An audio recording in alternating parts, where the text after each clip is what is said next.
पाकिस्तान के अंदर हम घुस के मारेंगे, ये प्रधानमंत्री कई दफा कह चुके हैं और घुस के मारा भी है। तो पाकिस्तान ये चाहता है कि किसी प्रकार से मैं आतंकवाद को बंद न करूं, लेकिन इसको इस तरीके से चलाऊं कि ये भारत का डोमेस्टिक टेररिज्म है, इसका पाकिस्तान से कोई लेना देना नहीं है। दोस्तों, इंडियन मीडिया दुनिया का वो वाहिद ऐसा मीडिया है जो शुरू से ही बॉलीवुड की फिल्मों से मुतासिर होकर पाकिस्तान को कमजोर समझता रहा। ऊपर से अपनी गरीब अवाम को गोबर खाने और मूत्र पीने पर लगाकर ये दिखाया गया कि भारतीय फौजी बंदे खाने वाली मशीनें बन गई और पाकिस्तानी क्यों नहीं करते।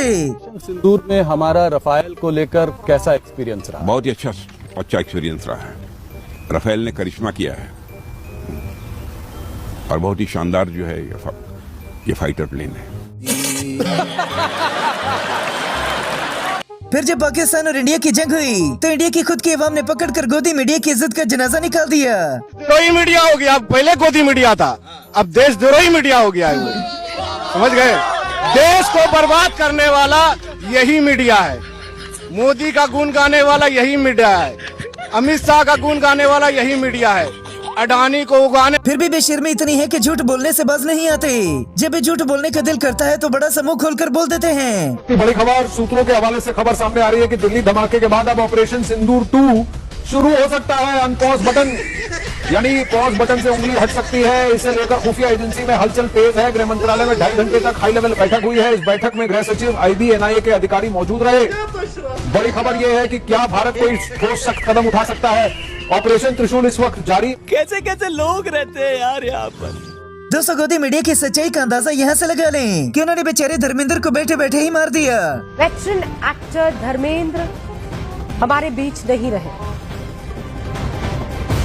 89 साल के धर्मेंद्र का इंतकाल हो गया है। ब्रीच कैंडी अस्पताल में उनका इलाज चल रहा था। नहीं रहे अभिनेता धर्मेंद्र। मोदी जी बस एक झूठ बोलने का कहते हैं तो कैसे इंडियन मीडिया पूरी तकरीर बनाकर अवाम को पागल बनाता है। कुछ प्रधानमंत्री नरेंद्र मोदी ने जाना का हाल क्या। दिल्ली धमाके का असर इतना जोरदार था, आपको बताऊं कि लोगों के शरीर के चीथड़े उड़ गए। धमाके के झटके से लोग दीवार और जमीन से टकरा गए। लोगों के कान के पर्दे फट गए, फेफड़े पर नुकसान पहुंचा। इंडियन अवाम भी मानती है कि झूठ के मामले में गोदी मीडिया का कोई मुकाबला नहीं, मगर जब हकीकी मायनों में लड़ाई हो तो हमारी हवा निकल जाती है। इस मामले में पाकिस्तान हमसे मजबूत है। पाकिस्तान में कोई सोशल मीडिया इन्फ्लुएंसर, कोई पॉलिटिकल लीडर का ऐसा बयान नहीं है जो भारत की मीडिया में यूज हो रहा हो। और हमारे दर्जनों विपक्ष के नेताओं के बयान पाकिस्तानी मीडिया में खुलेआम यूज हो रहे हैं। एक तरफ धर्मेंद्र बैठे अमरूद खा रहे थे और दूसरी जानिब गोदी मीडिया ने उनके जनाजे का ऐलान करवा दिया।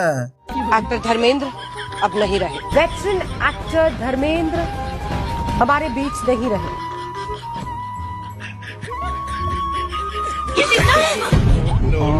ओ भाई, मारो मुझे, मारो मुझे, मारो। नहीं, ये मजाक हो रहा है। एक सेकंड यार, मजाक हो।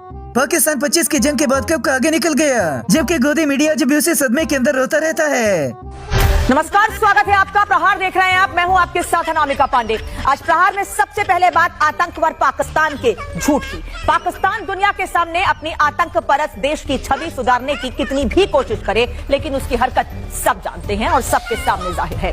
एक तरफ पाकिस्तान ने रो धोकर FATF की ग्रे लिस्ट से खुद को बाहर तो करवा लिया है। प्रधानमंत्री मोदी जी पता नहीं बॉर्डर के करीब कौन से धमाके करते हैं, जिनकी तारीफें करते गोदी मीडिया थकता नहीं। पाकिस्तान बॉर्डर के करीब प्रधानमंत्री नरेंद्र मोदी ने भयंकर हलचल मचा दी। अंदर ही अंदर ये गजब चर्चा चल रही है कि पाकिस्तानी बॉर्डर पर क्या बड़ा होने वाला है।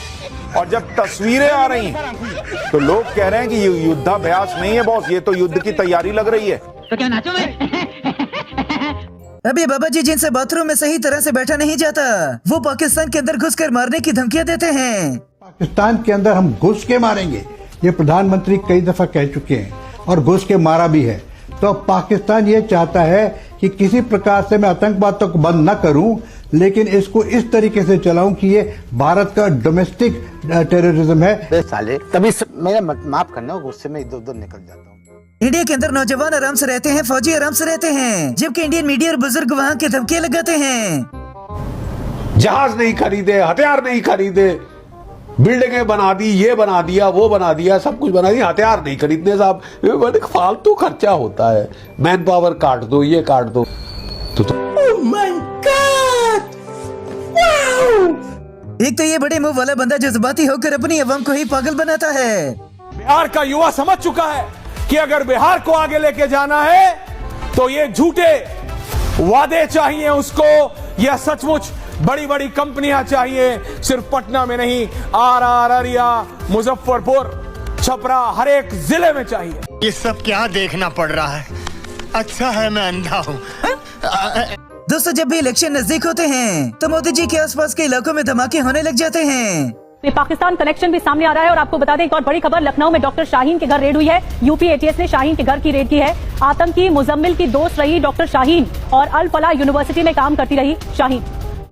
ये इस मुल्क में ये क्या हरामीपन हो रहा है? इसे हरामीपन ना कहा जाएगा तो हलालीपन कहा जाएगा इसको। पाकिस्तान भारत की तरफ मुंह करके डकार नहीं मारता और ये मोहतरम फरमाते हैं कि हमने हमला कर दिया। पाकिस्तान युद्ध जैसे हालात में ख्वाजा आसिफ ने कहा पाकिस्तान पर हमला कर सकता है भारत। ख्वाजा आसिफ ने कहा, ये देखिए दोनों ब्रेकिंग एक साथ दिखाई है और मैं चाहूंगा ब्रेकिंग और बाइट दिखाइए जरा, और ब्रेकिंग और बाइट का एमएन सब करिएगा और सीधे चलेंगे आरजू मैम के पास। यहाँ पर ब्रेकिंग और बाइट दिखाइए और सीधे चलिए आरजू मैम के पास। सुशील, आपको इसको एडजस्ट करना पड़ेगा। आरजू मैम, बहुत तेज हो रहा है, बहुत तेज हो रहा। दोस्तों, अगर इंडिया के अंदर होने वाले धमाकों के बारे में आम आवाम को भी पता चल जाए तो मोदी जी को वोट मिलने बंद हो जाएंगे। और आगे बढ़ते हुए एक और बड़ी खबर, दिल्ली धमाके पर प्रधानमंत्री नरेंद्र मोदी ने चेतावनी दी है। साजिश की तह तक जाएंगे। पीएम मोदी ने कहा है किसी को बख्शा नहीं जाएगा। प्रधानमंत्री मोदी ने आतंकियों को चेतावनी दी है। आज 2 दिवसीय दौरे पर भूटान प्रधानमंत्री पहुंचे और इस दौरान संबोधित करते हुए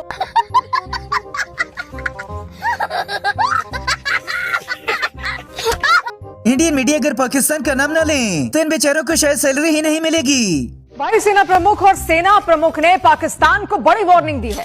पहला बयान वायुसेना प्रमुख एपी सिंह की तरफ से आया जिसमें उन्होंने कहा कि ऑपरेशन सिंदूर के समय भारतीय वायुसेना ने पाकिस्तान के 10 से 12 विमान तबाह कर दिए। और दूसरा बयान सेना प्रमुख उपेंद्र द्विवेदी की तरफ से आया। उन्होंने, कौन है ये लोग? कहां से आते हैं? धमाके इंडिया के अंदर होते हैं और इल्जाम पाकिस्तान पर लगता है। पाकिस्तान कर रहा है क्योंकि पाकिस्तान ही आतंकियों को पालता है। लेकिन अब डेडलाइन खत्म हो चुकी है दर्शक, और पाक पर प्रलय बम की तैयारी में ये क्यों कह रहा हूं आपको अगले कुछ मिनटों में समझ आ जाएगा। पहली तस्वीर दिखाइए।